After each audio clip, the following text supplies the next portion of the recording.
लोग विकास के नित नए आयाम गढ़ रहे हैं और माननीय मुख्यमंत्री जी का आगमन हो रहा है। करतल ध्वनि से माननीय मुख्यमंत्री जी का स्वागत।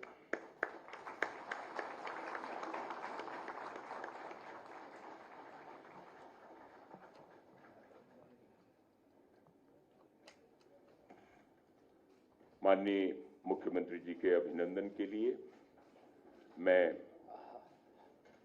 डीजीपी महोदय से निवेदन करता हूं, पुष्प गुच्छ से माननीय मुख्यमंत्री जी का अभिनंदन।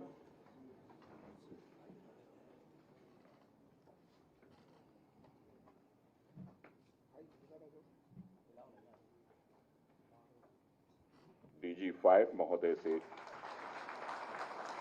निवेदन, माननीय मंत्री जल शक्ति श्री स्वतंत्र देव सिंह जी का पुष्प गुच्छ से स्वागत।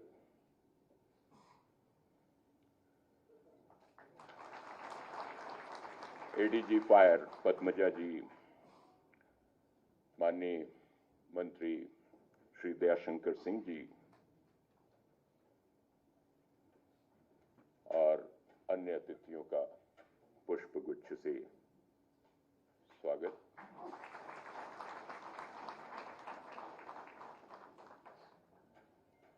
और प्रमुख सचिव गृह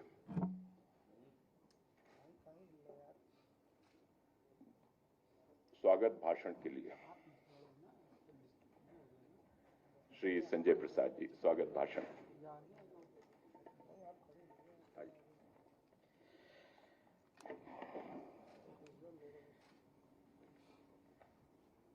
प्रदेश के अग्निशमन सेवाओं के सुदृढ़ीकरण से जुड़े हुए इस महत्वपूर्ण कार्यक्रम में मैं अपने प्रदेश के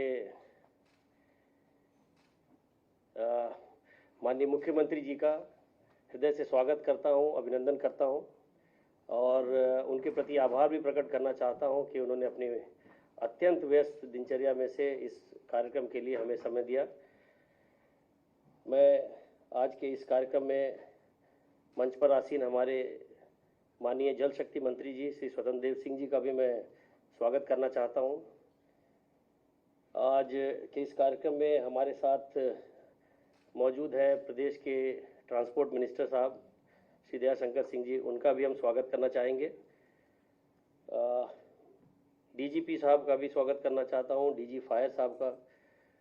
यहाँ सभागार में मौजूद हमारे सभी पुलिस महानिदेशकगण, अपर पुलिस महानिदेशकगण, हमारे उद्यमी मित्रगण जो आए हैं आज हमारे निमंत्रण पे, यहाँ फायर सर्विस के अन्य लोग और करीब 25 जनपदों में जहाँ पे ये कार्यक्रम सीधा प्रसारित किया जा रहा है, वहाँ पर उस कार्यक्रम में जो जनप्रतिनिधिगण मौजूद हैं, जो वहाँ की स्थानीय जनता मौजूद है, उन सभी लोगों का मैं इस कार्यक्रम में स्वागत करना चाहता हूँ। ये बताने की आवश्यकता नहीं है, माननीय मुख्यमंत्री जी हमारे गृह मंत्री भी हैं और ये सर्वविदित है कि माननीय मुख्यमंत्री जी का विशेष कृपा जो है वो गृह विभाग पर रहती है।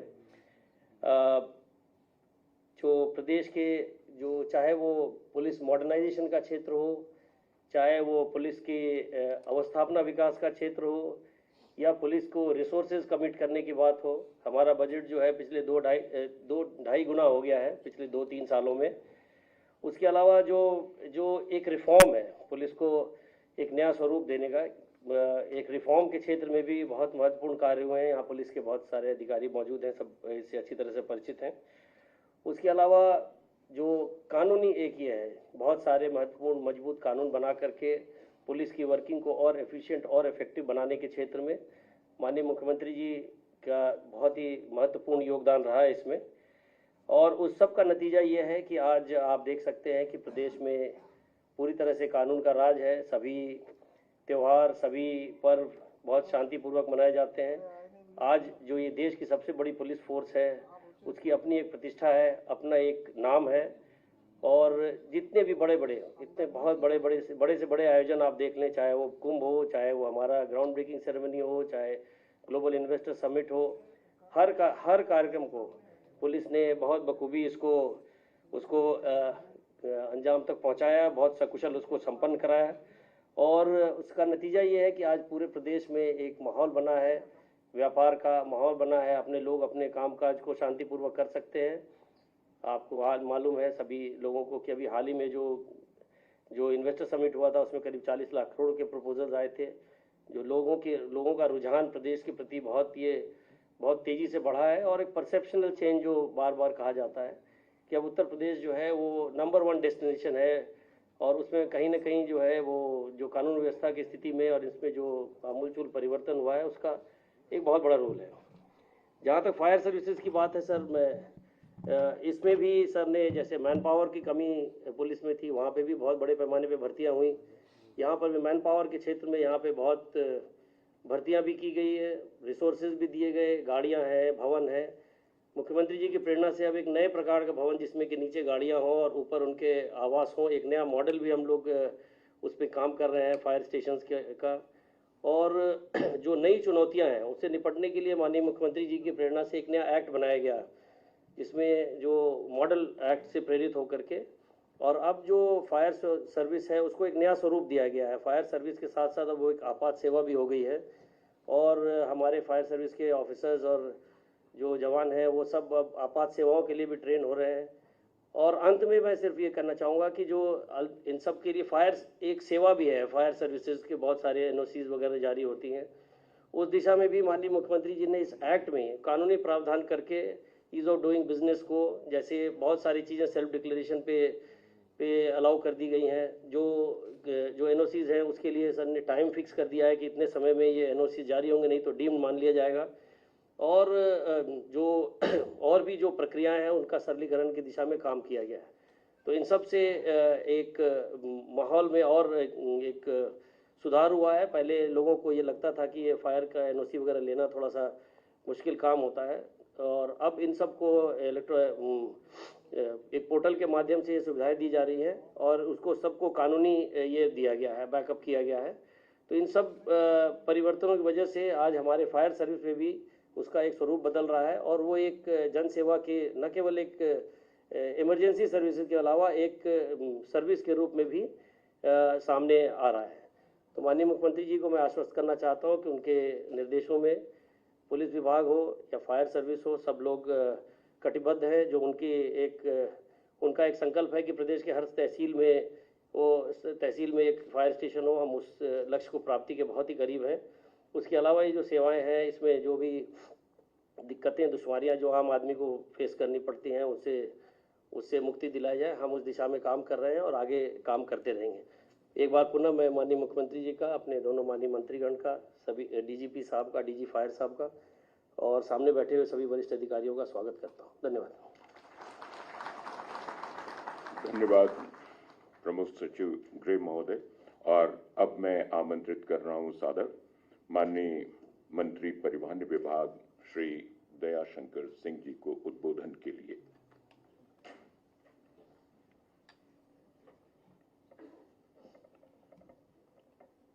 इस कार्यक्रम के मुख्य अतिथि हम सबके नेता उत्तर प्रदेश के यशस्वी मुख्यमंत्री आदरणीय योगी आदित्यनाथ जी, जल शक्ति मंत्री आदरणीय स्वतंत्र देव सिंह जी, प्रमुख सचिव Sanjay Prasad ji, DG Prashant Kumar ji, DG fire Avinash Chand ji, यहाँ फायर के सभी उपस्थित अधिकारीगण, सभी पुलिस के सभी अधिकारी, हम सबका सौभाग्य है कि माननीय योगी आदित्यनाथ जी के नेतृत्व में उत्तर प्रदेश पुलिस ने एक ऐसा मिसाल पैदा किया है कि आज पूरे देश में ही नहीं, आज दुनिया में उत्तर प्रदेश पुलिस की मिसाल दी जाती है। न्यायालयों में भी, प्रदेश के अन्य प्रांतों में भी, जो न्यायालयों में भी जब जहां पर कानून व्यवस्था की बात आती है तो लोग कहते हैं कि उत्तर प्रदेश की पुलिस से आप जाकर के ट्रेनिंग लीजिए और कानून व्यवस्था को सुधारिए। ये हम सब के लिए बहुत अच्छा है, क्योंकि आज इसी के कारण माननीय प्रधानमंत्री जी ने भी अभी इन्वेस्टर मीट में जब आए थे तो उन्होंने कहा कि 7 वर्ष पहले जिस उत्तर प्रदेश में कोई आने के लिए तैयार नहीं था, यहाँ के कल कारखाने पलायन की स्थिति में थे, आज दुनिया के लोग आज उत्तर प्रदेश में निवेश के लिए आ रहे हैं। ये उत्तर प्रदेश से और माननीय योगी आदित्यनाथ जी से और मुख्यमंत्रियों को प्रेरणा लेना चाहिए और इस तरह से काम करके अपने प्रदेश को उत्तम प्रदेश बनाना चाहिए। और उसमें सबसे बड़ी किसी की भूमिका है तो उत्तर प्रदेश पुलिस की भूमिका है कि उन्होंने एक अच्छा कानून व्यवस्था दिया है, जिसके कारण आज हमारे उद्योगपतियों में एक आत्मविश्वास बढ़ा है। इसलिए उत्तर प्रदेश में रोजगार का भी सृजन हो रहा है। चाइना से अपना उत्पादन समाप्त करके जो सैमसंग कंपनी है, जो सबसे दुनिया की सबसे लार्जेस्ट कंपनी है, मोबाइल कंपनी, आज 1.5 लाख मोबाइल उत्पादन प्रतिदिन नोएडा में कर रही है। ये हम सब के लिए, इसलिए पुलिस विभाग को मैं इस मंच से धन्यवाद देता हूं कि आप इसी तरह से काम करते रहिए और उत्तर प्रदेश को, उत्तर प्रदेश में आप भूमिका में आपकी महत्वपूर्ण भूमिका रहे। फायर भी एक बहुत अनिवार्य है और इसको और ज़्यादा से ज़्यादा, भी माननीय संजय जी ने कहा कि इसका विस्तार होना चाहिए, क्योंकि समय पर जाकर के जो सेवाएं मिल जाए तो लोगों को जान बच सकती है। और इसको परमिशन देते समय भी इसका ख्याल रखा जाए। जब दुर्घटनाएं हो जाती है, जैसे लखनऊ के कुछ दिन पहले एक होटल में दुर्घटना हुई, उस समय पता चला कि इसकी कितनी आवश्यकता होती है। जब बिल्डिंग बनती है उस समय तो नहीं पता चलता है, लेकिन जब दुर्घटनाएं होती हैं तो इसकी बात चलती है। इसलिए सभी चीज़ों को पहले परीक्षण करके ही हम लोग एनओसी दें तो अच्छा रहेगा। ये प्रदेश के अपने लोगों की जान बचाने में फायर का अपना एक अलग महत्वपूर्ण भूमिका है। इसका जितना विस्तार हो कम है। आज मुझे अवसर मिला, इसके लिए बहुत बहुत धन्यवाद।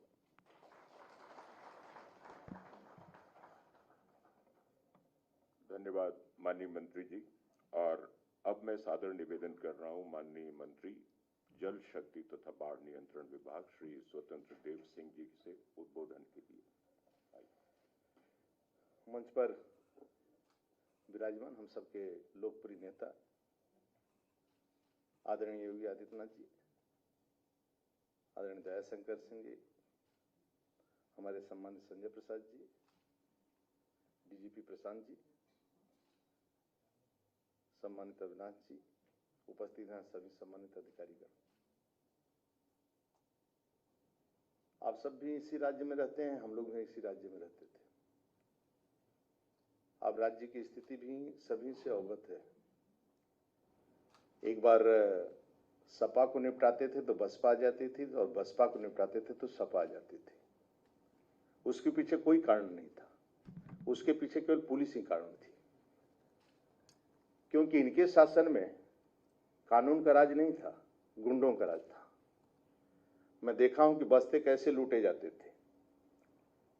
इसलिए कभी भी दोनों नेताओं के लोकप्रियता के आधार पर सरकार नहीं बनी, इसलिए दोबारा वह कभी नहीं आते थे। चाहे ब्लॉक का चुनाव हो, जिला पंचायत का चुनाव हो, जीत कौन रहा है और डीएम किसी को पकड़ा दिया। लेकिन आदरणीय योगी जी का शासन है, न किसी काउंटिंग में, न किसी उसमें, चाहे जिला पंचायत का चुनाव हो, चाहे जिला पंचायत अध्यक्ष का चुनाव हो, किसी डीएम के ऊपर दबाव नहीं था या अधिकारी के ऊपर दबाव नहीं था कि जीत कोई रहा हो 1000 वोट से और पकड़ा दो इसको, जीत कर चला गया। ये सब के कारण जातियां रिएक्ट होती हैं। आप उनका देखते थे नियुक्तियां और भर्ती, तो एक जात की सूची चली जाती थी। लेकिन आज आदरणीय योगी जी के नेतृत्व में हम लोग देखते रहते हैं, जब परिचय होता है, सर्किट हाउस, गेस्ट हाउस देखते हैं तो प्रजापति का बैच लगा रहता है, सैनी का बैच लगा रहता है, विश्वकर्मा का बैच लगा रहता है, कुशवाहा मौर्य का बैच लगा रहता है, यादव का बैच लगा रहता है, पटेल का बैच लगा। देखते हम लोग तो ये देखते हैं कि भेदभाव आज नियुक्तियों में, और 1 रुपया का भ्रष्टाचार भी नहीं और जातिवाद भी नहीं। यानी नियुक्ति और भर्ती जब कोई व्यक्ति दौड़ कर आता है हम लोगों के पास, मैं गाजीपुर गया था, बहुत बड़ा गांव है, 30-35 हजार की आबादी उस गांव में, मीटिंग थी, सभा थी, मैं गया था, एक व्यक्ति दौड़ता हुआ आया। उसने कहा कि मेरी बेटी, रिक्शा चालक था, कि मेरी बेटी सिपाही में भर्ती हो गई और 1 रुपया का रिश्वत नहीं लगा। ये योगी सरकार है।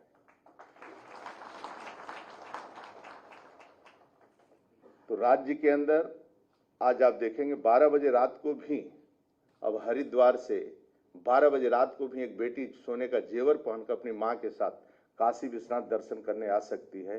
रास्ते में दूसरे किसी ने छेड़ दिया तो योगी सरकार की पुलिस छोड़ने वाली नहीं है।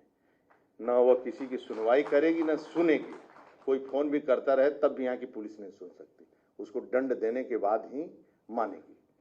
यदि ये इस प्रकार का बर्दाश्त किसी ने दिया है पुलिस प्रशासन पर और गुंडों को दफन किया है तो केवल योगी जी के अलावा कोई कर नहीं सकता था। मित्रों, हम लोग देखें इस राज्य में बहुत लोगों को देखे, हम लोग 30 साल से राजनीति में हम लोग बहुत अधिकारी देखे, बहुत अधिकारी को आते जाते देखे, लेकिन आज के समय आप सबके कारण ही आदरणीय योगी जी के नेतृत्व में दयाशंकर जी सही कर रहे थे, डंका बज रहा चारों तरफ, कानून का राज है। लोग उदाहरण लेते हैं कि हम भी योगी नहीं बन सकते हैं। इतना तपस्या करने वाला कौन हो सकता है, ईमानदार कौन हो सकता है? 24 घंटा एक गरीब के पंक्ति के अंतिम व्यक्ति के लिए मरने जीने वाला कौन हो सकता है? थारू समाज की चिंता कौन कर सकता है? जो शराब उतारते थे उनके बच्चे भर्ती हो रहे हैं। मुसहर बनटांगिया की चिंता कौन करेगा? राजस्व ग्राम की होती नहीं थी। और दोनों चीजें कड़क भी है महाराज जी, और सर पर बर्फ भी, मुंह में शक्कर भी, सीने में आग भी, पैर में चक्कर भी। सोचते हैं तो ठंडे दिमाग से, बोलते हैं तो मीठा, कभी नाराज।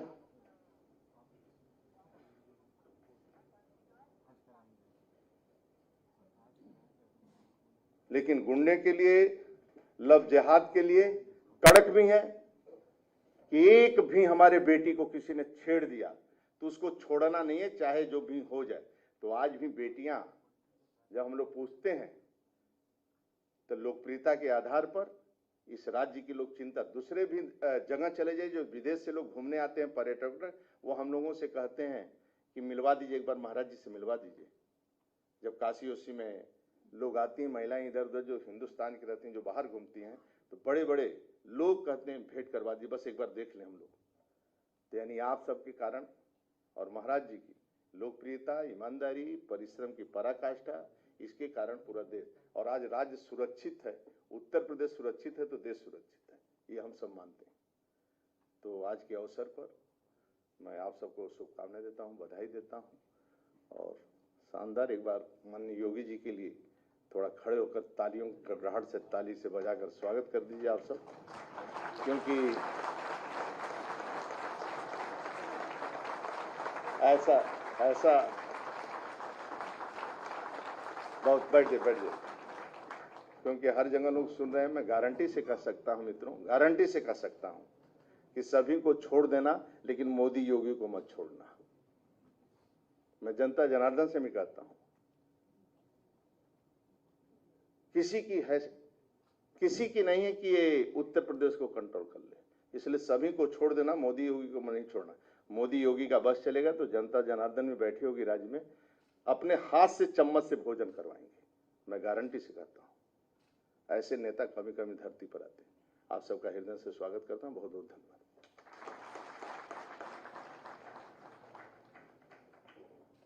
धन्यवाद माननीय मंत्री जी। और अब अवसर है शुभारंभ का, शिलान्यास और लोकार्पण 38 अग्निशमन केंद्रों, जिसमें से 4 अग्निशमन केंद्रों के निर्माण कार्यों का शिलान्यास माननीय मुख्यमंत्री जी के कर कमलों से और 34 अग्निशमन केंद्रों के निर्माण कार्यों का लोकार्पण। बटन दबाकर करतल ध्वनि से स्वागत कीजिए।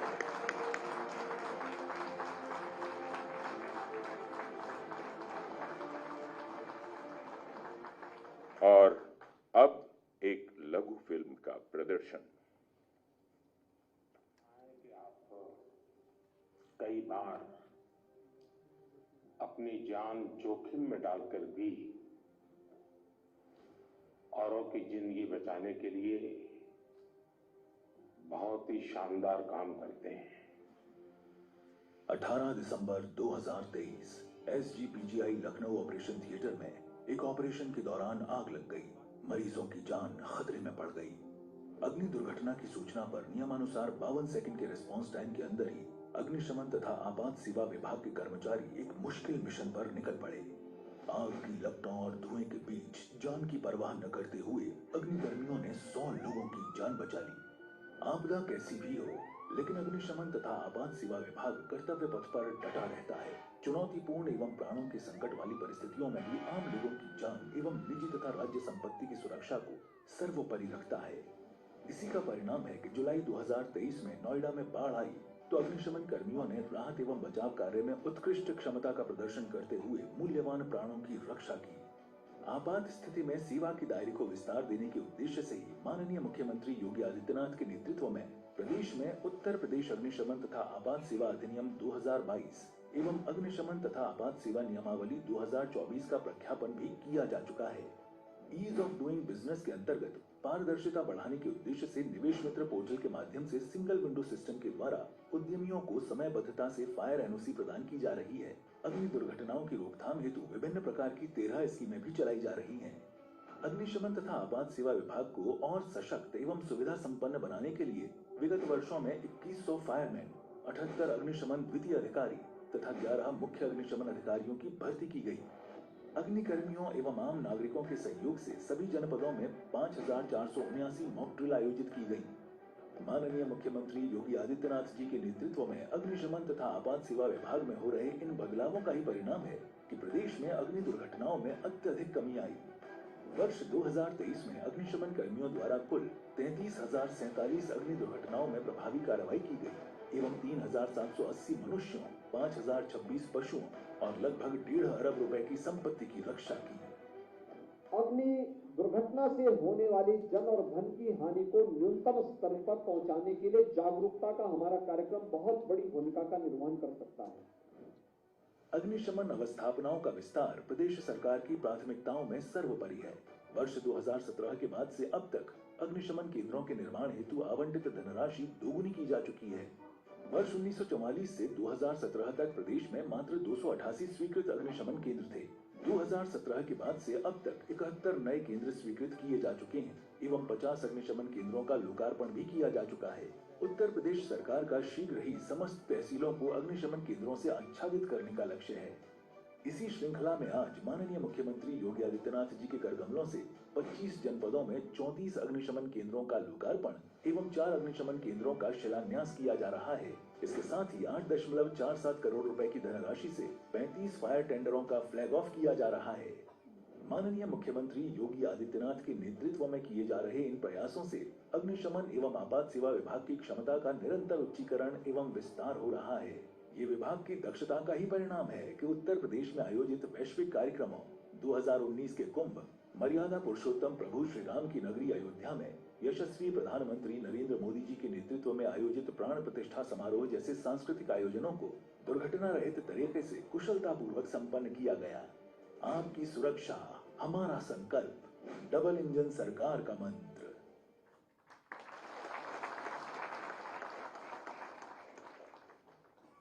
बहुत धन्यवाद। और अहर्निशम सेवा महे का संकल्प लेकर चलने वाले लोकहित चिंतक माननीय मुख्यमंत्री योगी आदित्यनाथ जी को सादर आमंत्रित करता हूं आशीर्वचन के लिए।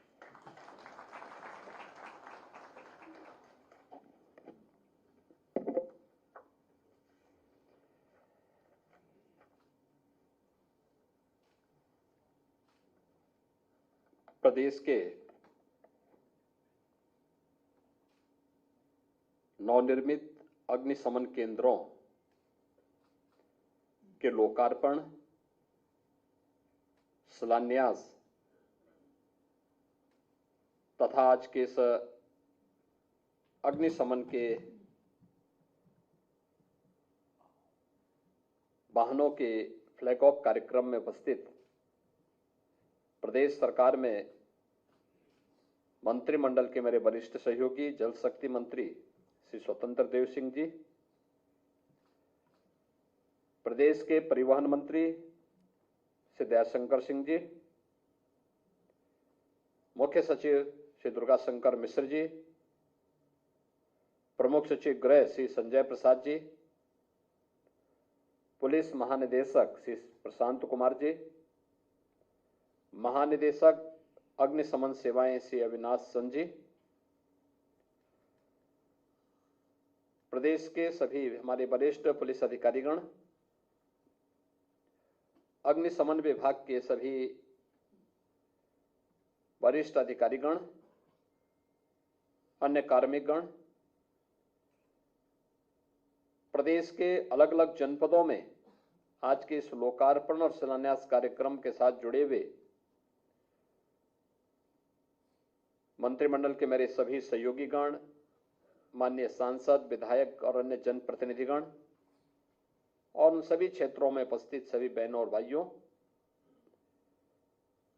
एक साथ 25 जनपदों के 34 अग्निशमन केंद्रों का लोकार्पण, 4 नए अग्निशमन केंद्रों का शिलान्यास और 35 नवनिर्मित फायर टेंडर का फ्लैग ऑफ के इस कार्यक्रम के लिए मैं प्रदेश के सभी उन जनप्रतिनिधियों को जिन्होंने रुचि लेकर के इन नए फायर टेंडर की स्थापना करने और आज इस कार्यक्रम के साथ जुड़े हुए हैं, उन सबको हृदय से बधाई देते हुए जनता जनार्दन को भी मैं बधाई देता हूं, जिनके लिए ये सभी सेवाएं बहुत उपयोगी होने वाली हैं। हम सब जानते हैं कि संकट के समय अग्निशमन सेवाओं की भूमिका कितनी महत्वपूर्ण हो जाती है। इन्हीं सबको ध्यान में रख करके 1944 में प्रदेश में अग्निशमन विभाग का गठन होता है और पिछले आपने देखा होगा कि 1947 से यानी 1944 से लेकर के 2017 तक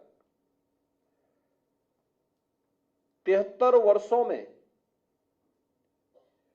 जितने फायर स्टेशन स्थापित हुए, 288 फायर स्टेशन कुल स्थापित हो पाए। हम लोगों ने मात्र 7 वर्ष में 71 नए फायर स्टेशन स्थापित किए। अग्निशमन से जुड़े हुए कानून में व्यापक रिफॉर्म के कार्यक्रम को आगे बढ़ाया। उनके आधुनिकीकरण के लिए समयबद्ध तरीके से जो कार्यक्रम आगे बढ़ाए गए, आज उसका परिणाम है कि प्रदेश में आज अग्निशमन विभाग प्रदेश की इमरजेंसी सेवाओं में एक बेहतरीन सेवा प्रदान करने के लिए अपने आप को तैयार कर रहा है। 2017 से 18 के बीच प्रदेश के अंदर हम लोगों ने अब तक लगभग 1400 करोड़ रुपए इस विभाग को अपनी सेवाओं के सुदृढ़ीकरण के लिए उपलब्ध करवाए, जिनमें नए अग्निशमन केंद्र, हाईराइज बिल्डिंग हो या सामान्य परिस्थितियों में भी फायर टेंडर के क्रय करने के लिए या गली मोहल्ले हो या अन्य केंद्रों, अन्य क्षेत्रों में उस प्रकार के वाहनों के क्रय के लिए धनराशि उपलब्ध करवाने की कार्रवाई हो। ये सभी कार्य समयबद्ध तरीके से जहां आगे बढ़ाए गए, वहीं विभाग में रिक्तियों को पूरा करने के लिए फायरमैन, अग्निशमन अधिकारियों की तैनाती को भी समयबद्ध तरीके से आगे बढ़ाने का कार्य किया गया। बहुत बार शिकायत होती थी इन चीजों को लेकर के, वह उद्यमी भी शिकायत करता था और भी अन्य लोग जो प्रदेश के अंदर निवेश करने के इच्छुक थे, उनके द्वारा एनओसी को लेकर के अक्सर बातें की जाती थी। हमने उसको डीम्ड किया, एनओसी की प्रक्रिया को सरलीकरण करने का कार्य किया। आज उसके बेहतर परिणाम आए। ईज ऑफ डूइंग बिजनेस में यूपी की रैंकिंग में हुआ सुधार इस दिशा में किए गए प्रयासों का परिणाम है।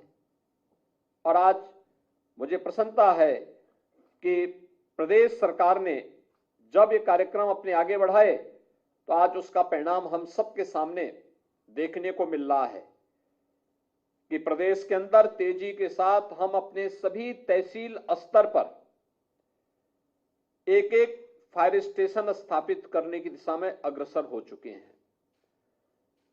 मेरा अनुमान है कि अगले कुछ ही दिनों के अंदर, कुछ ही वर्षों के अंदर उत्तर प्रदेश देश का एक ऐसा राज्य होगा जो आबादी में सबसे बड़ा है, लेकिन आम जन की सुविधा को ध्यान में रख करके हर तहसील क्षेत्र में एक एक फायर स्टेशन की स्थापना करना हमारा लक्ष्य है।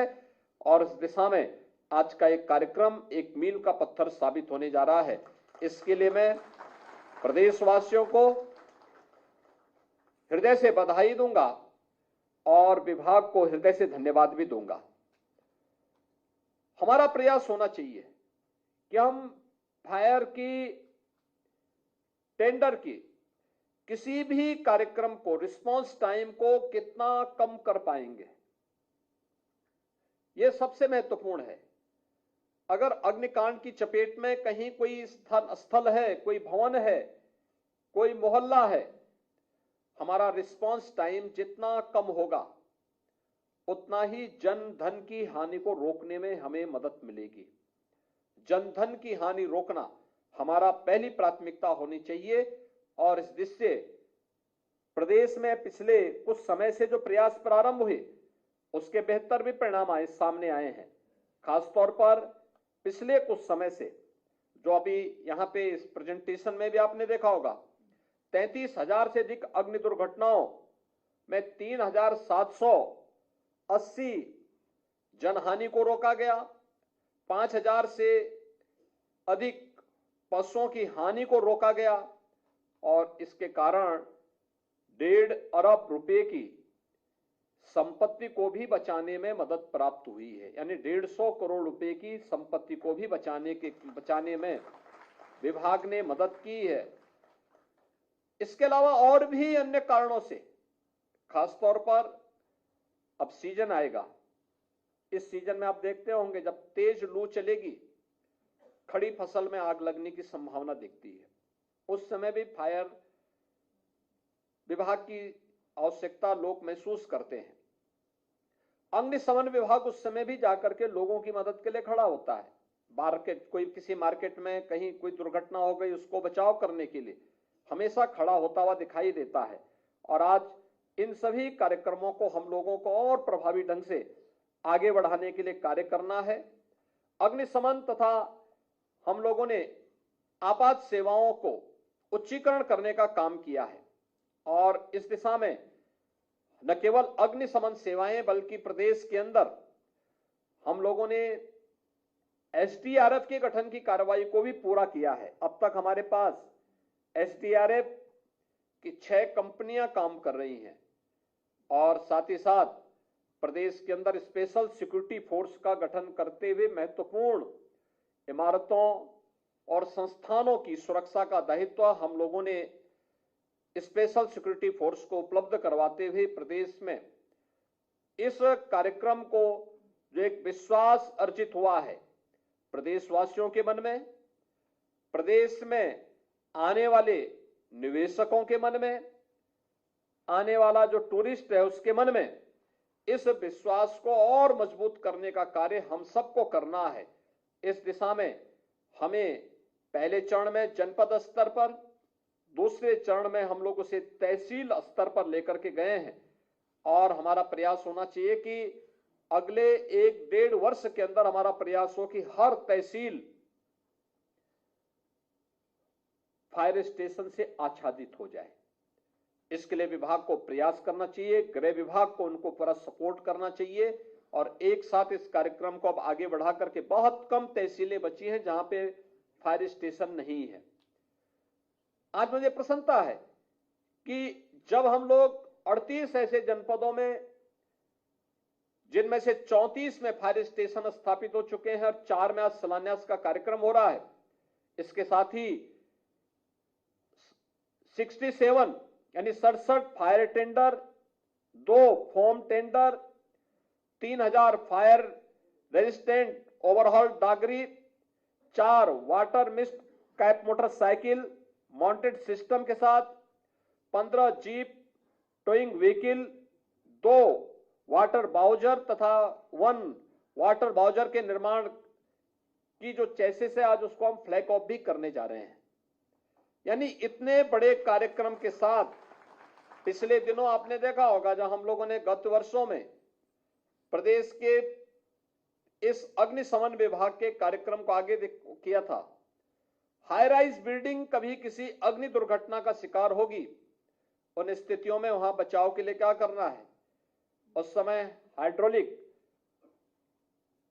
अग्निशमन वाहन हमारे पास वहां मौजूद थे और हमें आज की आवश्यकता के लिए जितनी भी ऐसी हाई राइज बिल्डिंग है उनकी सुरक्षा के लिए मेट्रोपॉलिटन सिटी में पहले चरण में कम से कम जो हमारी बड़ी सिटी है उन सब में हम लोग इस सेवा को तत्काल लागू करने, यानी हर तहसील में हमें जहां फायर स्टेशन की स्थापना करनी है वहीं पे हाई राइज बिल्डिंग में इस प्रकार की किसी भी दुर्घटना से बचाव करने के लिए और उसके प्रशिक्षण के लिए हमें fire tender, hydraulic fire tender की स्थापना करने के कार्यक्रम को भी प्राथमिकता के आधार पर आगे बढ़ाना होगा, जिससे किसी भी घटना दुर्घटना के समय जनधन की हानि को न्यूनतम करने में हम लोगों को मदद मिल सके, हम मदद आम जनमानस की मदद दे सकें और आम जनमानस के विश्वास को बनाए रखने में मदद कर सकें। आज के समय में रिस्पांस टाइम हमारा जितना कम होगा वह पब्लिक की संतुष्टि का आधार भी बनेगा और इस रिस्पांस टाइम के लिए प्रशिक्षण और उस प्रकार के इक्विपमेंट आवश्यक है। ईज ऑफ डूइंग बिजनेस के लक्ष्य को प्राप्त करने के लिए हम लोगों को कानून में व्यापक सुधार करने ही पड़ेंगे और उसको समयबद्ध तरीके से लागू भी करना पड़ेगा। अगर हम समयबद्ध तरीके से उसे लागू करते हैं तो एक निवेशक का विश्वास व्यवस्था पर मजबूत होता है। अगर हम रिस्पांस टाइम को कम करते हैं, कॉमन मैन का विश्वास विभाग पर भी और शासन पर उतना ही मजबूत होता है, क्योंकि जब वह संकट में है तो संकट में होने पर उसके लिए सहायता के लिए पहुंचना हमारा दायित्व है। और जब उस प्रकार के इक्विपमेंट आपके पास होंगे, उस प्रकार का प्रशिक्षित मैन पावर आपके पास होगा, उसके लिए हमें तैयार करना हो, अपने आप को तैयार करना होगा। हम मानते हैं अक्सर इस प्रकार की स्थितियों के लिए कुछ समय तय होते हैं, अग्निशमन के लिए या फिर कहीं फ्लड आ गई, फ्लड के सिचुएशन में बचाव के लिए, किसी रोड एक्सीडेंट में बचाव के लिए एक निश्चित समय होता है कि इस समय ही ये ज्यादातर घटनाएं घटित होती हैं। शेष समय क्या? मुझे लगता है उस समय स्कूल कॉलेजेस में बच्चों के प्रशिक्षण के लिए भी हम लोगों को जाकर के उनकी काउंसलिंग के कार्यक्रम को भी हमें अपने इस कार्यक्रम का हिस्सा बनाना चाहिए, क्योंकि महत्वपूर्ण यह है कि सामान्य दिनों में केवल विभाग के भरोसे ही रह करके नहीं, घटना घटित हो जाए तब बचाव करें। महत्वपूर्ण यह है कि हम बचाव के लिए लोगों को पहले से तैयार करें। अग्निकांड के लिए कौन कौन से लापरवाही जिम्मेदार होती है, इसके प्रति लोगों को अगर हम पहले से तैयार कर सकें, कैसे हम जनधन की हानि को रोक सकें। आग की चपेट में आने पर व्यक्ति को सबसे पहला उसका क्या दायित्व बनता है, कैसे वह बचाव के उपायों में जब तक सहायता पहुंचती है तब तक स्वयं भी लोग अपने स्तर पर क्या प्रयास प्रारंभ कर सकते हैं। इन सभी कार्यों को लेकर के कहीं कोई हाई राइज बिल्डिंग है, आग की चपेट में लोग आ गए या वो भवन आ गया, तो उस समय लिफ्ट का उपयोग करना चाहिए कि नहीं करना चाहिए, स्टेयर उस समय खाली रहनी चाहिए कि नहीं। अक्सर होता है जब लोग लिफ्ट में जाना शुरू करते हैं तो सीढ़ियों में अक्सर लोग सामान रख करके उस पूरी तरह बंद कर देते हैं। हर घटना भी हमारे लिए एक सबक होनी चाहिए और फिर उसको नोट करते हुए हम जब परस्पर विभागीय बातें करते हैं, विभाग में कोई बात का हम आदान प्रदान करते हैं, उस समय हर जनपद को इसके लिए काउंसिल करना कि फलानी जगह दुर्घटना का कारण ये था, ये लापरवाही थी, इस लापरवाही से हमें सबक सीखना चाहिए, उसको नोट करते हुए और फिर जब हम लोग छात्रों के बीच में जाएं, समाज के बीच में जाएं, तो उनको भी हम अवगत कराने का कार्य करें। अवेयरनेस एक बड़ी भूमिका का निर्वहन बचाव में कर सकता है और मुझे लगता है कि उपाय से महत्वपूर्ण बचाव यह बहुत बड़ा कारक हो सकता है जिसमें हम लोग बड़े पैमाने में जनधन की हानि को रोक सकते हैं। या कहीं कोई दुर्घटना है, अक्सर दुर्घटना के समय क्या होता है कि दुर्घटना हो गई, लोग पड़े हुए हैं, लोग सेल्फी वहां पे खींचते रहते हैं, फोटोग्राफी वीडियोग्राफी करते हैं। बहुत सारे लोग हम देखते हैं कि एक्सीडेंट वाले वाहन के साथ भी सेल्फी ले रहे हैं। अरे उस समय हमें सबसे पहले वहां पे लोगों को बचाना चाहिए, राहत कार्यों में भाग लेना चाहिए, या वहां पे वीडियोग्राफी फोटोग्राफी या सेल्फी पॉइंट उसको बनाना चाहिए। लेकिन बहुत सारे लोग तब भी वहां पे मानवीय संवेदना की बजाय इस प्रकार का व्यवहार करते हैं। हमें इन सब चीजों से अपने आप को तैयार करना होगा। एक बार फिर से आज जब विभाग के स्तर पर इतना बड़ा कार्यक्रम हो रहा है, इस सैकड़ों करोड़ रुपए की परियोजनाओं की सौगात प्रदेशवासियों को दी जा रही है, जिनमें 34 यानी प्रदेश के अंदर एक बड़े पैमाने पर 25 जनपदों के 34 अग्निशमन केंद्रों का लोकार्पण हो रहा है और 4 अग्निशमन केंद्र आज यहां पे शिलान्यास हो रहे हैं। इसके लिए मैं विभाग को तो धन्यवाद देता ही हूं, लेकिन साथ साथ जिन जनप्रतिनिधियों ने प्रयास किया है उनको भी धन्यवाद देता हूं, और सभी उन जनपद वासियों को जिन्हें इन सेवाओं का लाभ मिलने वाला है उनको मैं बधाई देता हूं। विशेष रूप से उन विधायकों को जिन्होंने प्रयास करके वहां पे फायर स्टेशन स्थापित किए हैं। 35 नवनिर्मित फायर टेंडर का भी फ्लैग ऑफ का कार्यक्रम आज यहां पे हो रहा है। जो मैंने बताया कि कितने वाहन उसमें हैं, किस किस प्रकार की उनकी क्वालिटी है, इनका फ्लैग ऑफ किया जा रहा है। ये वाहन अब उन जनपदों में जाकर के जनता को बेहतरीन सुविधाएं उपलब्ध करा पाएंगे। आज के इस अवसर पर मैं एक बार फिर से प्रदेशवासियों को इन सभी सेवाओं के लिए हृदय से बधाई देते हुए अपनी शुभकामनाएं देता हूं। धन्यवाद। जय हिंद।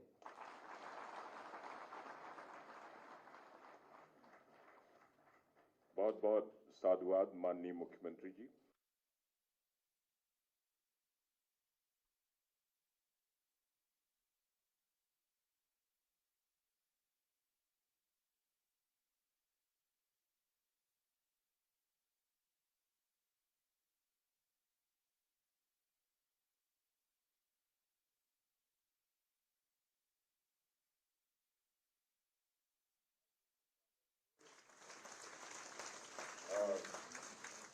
डीजी फायर श्री अविनाश चंद्र जी, श्री स्वतंत्र देव जी को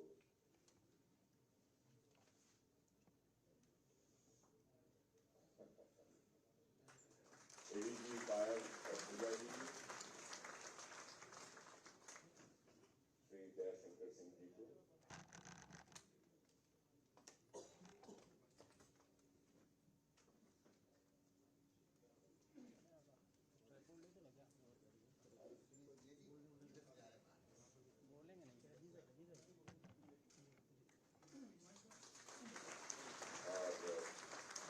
मैं धन्यवाद ज्ञापन के लिए डीजी फायर श्री अविनाश चंद्रा जी को सादर आमंत्रित करता हूं।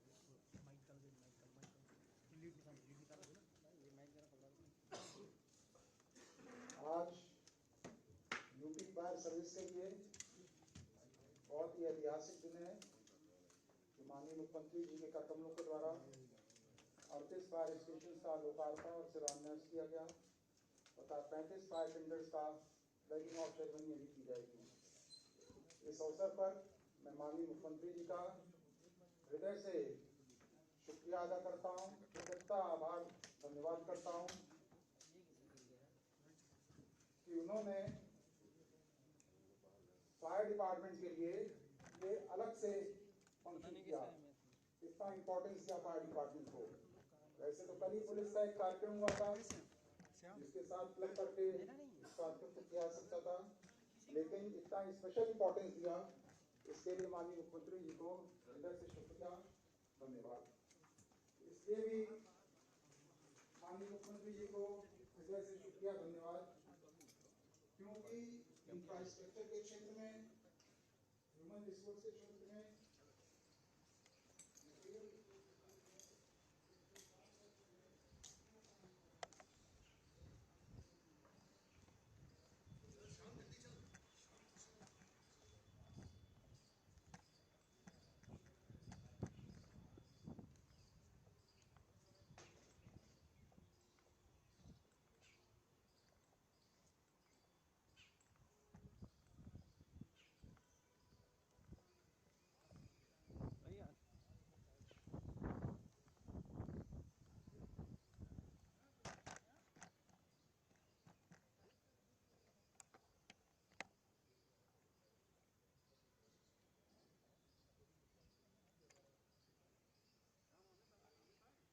शायद अंदर हैं। कैसे मिलेंगे हमको? अभी निकलेंगे।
किसके एसडीआरएफ के पास से खरीदना इसके ट्रेनिंग भी हो गया। सर ये धुएं में अगर कोई फंस जाता है, केमिकल में कोई फंस जाता है सर